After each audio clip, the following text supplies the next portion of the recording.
আজ বোন বাড়িতে এসেছিল আমার শ্বশুর বাড়িতে। হ্যাঁ, আমি তো একা যেতে পারবো না, আর বাবা তো দোকানে চলে গেছিল, আর আমার শাশুড়ি মা অনেক কাজ ছিল বাড়িতে, এর জন্য করতে পারিনি। তাই বোনু আর ভাই দুজনে মিলে এসেছিল আদিকে নিতে আর আমাকে নিতে। আজকে সানডে, যেহেতু আজকে আমার ড্রয়িং ক্লাসও আছে, তাই একসাথেই ড্রয়িং ক্লাস করিয়ে পোলিও খাইয়ে তারপরে বাড়িতে আবার ফিরবো। তাই এখন আমরা যাচ্ছি একসাথে। আর আদি দেখো কত খুশি, আদি চুপচাপ রয়েছে একদম। আর এদিকে ভাইও দেখে হাসছিল, ক্যামেরা দেখে একটু লজ্জাও পাচ্ছিল দুজনে মিলে। আর বোন তো ওদিকে মুখ ঘুরিয়ে দিয়েছে, কেন রাস্তা দিয়ে যাচ্ছিলাম তার জন্য। আর আমার বোন আর ভাই দুজনেই কিন্তু লজ্জা পাচ্ছিল। আর দেখো আদি এখানে কতটা হ্যাপি রয়েছে। আর যাওয়ার সময় মিষ্টির দোকান পড়েছে, আর গপুর জন্য মিষ্টি না নিয়ে গেলে চলে বলো, তাই জলদি জলদি মিষ্টি নিলাম। আর এইদিকে দেখো মিষ্টি নিতে নিতে আমার বোন আদিকে পোলিও খাইয়েও দিয়েছে। আর এখানে দেখো আজকে কিন্তু খুব ফাঁকা আছে, কেননা আমরা একটু দেরি করে এসেছি। আর এখানে অন্য বাচ্চাকে পোলিও দিচ্ছিল, সেই ফুটেজটা আমি নিয়েছি। আর আমার জন্য আয়রন ক্যালসিয়ামের ট্যাবলেটটাও নিয়েছি, বেশি ছিল না তাই অল্পই দিয়েছে। আর এদিকে দেখো আমাকে ছেড়ে কিন্তু এদিকে ওরা অলরেডি দেখো অনেক আগে চলে গেছে, ওই দূরে দেখা যাচ্ছে। তোমরা হয়তো বুঝতে পারছো না, আমি একটু হাঁটছি তাড়াতাড়ি করে, এর জন্য ক্যামেরাটা একটু নড়ছিল।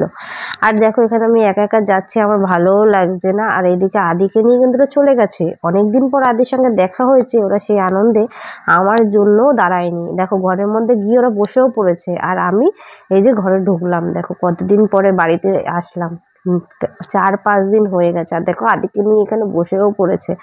আদি কিন্তু এখানে ঘুমানোর জন্য বায়না করছিল, কেননা ওর স্নান করার পরে ওর ঘুম আসে, আর ঘুম হয়নি বলে ও ঘুমাচ্ছিল। আর এদিকে মা দেখি চিকেন রান্না করছে, আমি আসবো বলে দেখো চিকেনও রান্না বসিয়ে দিয়েছে। আর এদিকে আদি কিন্তু ওর মাসির কোলে ঘুমিয়েই গেছে, দেখো মিমির কোলে ঘুমিয়ে দেখো এই যে হাতে ভোট দেওয়ার মতো যে কালার দেয় সেটা আদিকে দিয়ে দিয়েছে।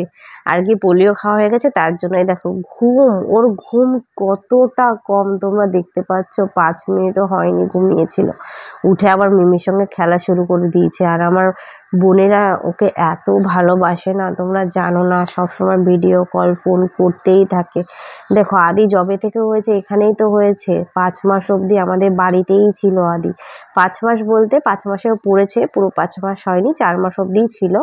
তো দেখো ও খেলছে, ওরা সব ও স্নান খাওয়া সব ভুলে গিয়ে ওর সঙ্গে কত খুশিতে খেলছে, দেখো দুজনের কত খুশি। আর আদিও দেখো কত আনন্দে রয়েছে, কেননা আদি এই বাড়িতে একাই থাকে। এই বাড়িতে তো বেশি লোক নেই, আমার শাশুড়ি, আমি, দেওর, আমার বর, আর আমার শ্বশুর রাজস্থানে থাকে, যেহেতু উনি ডক্টর, উনি অনেক দিন পর একবার আসে। আর দেখো এখানে সবাইকে পেয়ে কত খুশি।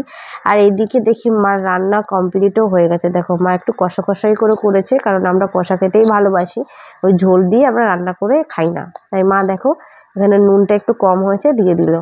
আর এদিকে এসে দেখি আদি ওর সঙ্গে খেলেই যাচ্ছে, এখন একটু আদির মনে হয় খিদেও পেয়েছে, দেখো একটু কান্নাও করছিল। মা রান্না ধুয়ে ছোট বোনুর কাছে দিয়ে এসছে যে তুই নামিয়ে দিস, আমি একটু ওকে ধরি। দেখো সবাই কতটা ভালোবাসে বলো, এত মাস ধরে এখানে রয়েছে, হঠাৎ করে চলে এসছে, সবার মনটা খারাপ। আমি গেছি আর সবাই দেখো কতটা খুশি। আদি কিন্তু ওর এই বাড়ির সবাইকেও চেনে, সবাইকে কিন্তু ভীষণ ভালোবাসে। আর এদিকে আমার ড্রয়িং ক্লাসও ছিল আজকে সানডে, যেহেতু আমি ড্রয়িং ক্লাসও করছি, আর ওদিকে আদি সবার সঙ্গে খেলছে, আমি খাইয়ে এসছি। আর এখানে আজকে বেশি স্টুডেন্ট আজকে আসেনি, কারণ সবাই একটু আজকে নিমন্ত্রণ বাড়ি গেছিলো, যেহেতু সবার বাড়ি পাশাপাশি। তো কিছু লোক এসছে আর কিছু লোক আসেনি, কিছু লোক বলতে অনেকেই আসেনি। তো এখানেই আমার ব্লগটা আজকে শেষ করছি। আমার ব্লগটা তোমাদের কেমন লাগলো অবশ্যই জানিও, আর তোমরা তোমাদের বাচ্চাদের পোলিও খাইয়েছো কিনা সেটাও কমেন্টে জানিও। চলো টাটা, আজকের ব্লগটা এখানে শেষ করছি, বাই।